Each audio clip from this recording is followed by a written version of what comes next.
Salutations Israël, c'est FW, bienvenue dans 5.3e qui est 5 minutes de méditation matinale. Et mes méditations de ce matin m'amènent à me pencher sur quelque chose d'assez important qui est en fait une calamité. Vous savez, très souvent nos vies elles ne sont pas des longs fleuves tranquilles et il nous arrive d'avoir des situations terribles, de traverser des calamités, des épreuves, des catastrophes où tu avais prévu ta vie d'une certaine façon, tu avais pensé ta vie d'une certaine façon, il y avait des choses que tu avais prises pour acquis et tout à coup, tout est chamboulé et tout est remis en question. Ça peut être ton boulot, ça peut être tes finances, tu peux faire des mauvais investissements et te retrouver tout à coup sans un sou. Ça peut être même ta vie personnelle et des choses sur lesquelles tu comptais qui peuvent changer du jour au lendemain. Ça peut être ton mariage qui tout à coup commence à battre de l'aile et qui est remis en question. Ça peut être un être proche que tu perds. Dans tous les cas, lorsqu'une calamité arrive, très souvent, ce que nous faisons d'abord dans un premier temps, bien sûr, c'est de nous lamenter. Et c'est une bonne chose de se lamenter. Mais là où j'attire ton attention sur notre méditation de ce matin, c'est que les lamentations ne changent pas ta situation. Je ne sais pas ce que tu vis actuellement, je ne sais pas ce que tu traverses, mais tout ce que je peux te dire, c'est que tes pleurs, tes larmes, ta tristesse, ton affliction, c'est pas ça qui va changer la situation. C'est pas ça qui va te permettre de traverser cette douloureuse épreuve.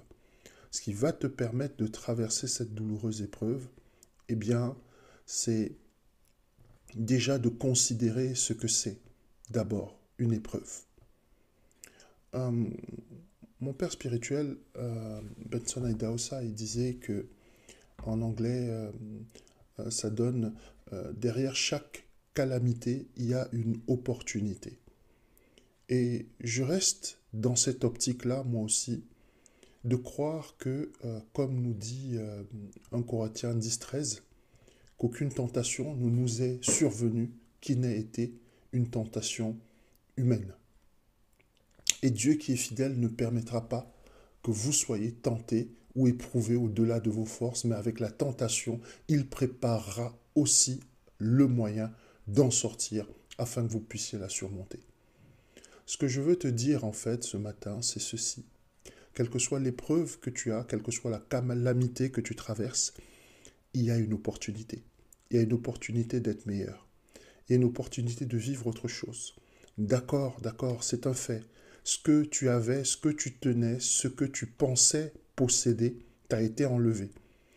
La situation que tu pensais contrôler, eh bien tu ne la contrôles plus. Mais ce que je veux te dire, c'est que derrière cette perte de contrôle, derrière cette situation qui t'échappe, derrière peut-être toutes ces déceptions ou ce désappointement que tu as, eh bien il y a quelque chose. Il y a une opportunité. Il y a une opportunité d'être meilleur. Il y a une opportunité de construire meilleur. Il y a une opportunité de vivre certainement une autre vie, de recommencer de zéro et de repartir. Parce que la vie, malheureusement, ce n'est pas un long fleuve tranquille. Mais une chose est sûre, c'est qu'Elohim est avec toi dans le chemin et il ne permettra pas que tu sois éprouvé au-delà de tes forces. Et si tu traverses une épreuve douloureuse, demande-lui, derrière cette calamité, je veux voir l'opportunité. Parce que derrière l'opportunité, il y a le moyen de sortir de la calamité.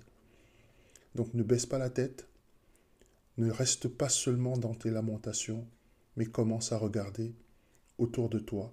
Il y a une opportunité à saisir pour changer ta vie et pour la rendre meilleure. Que Dieu te bénisse. Passe une bonne journée. À très bientôt.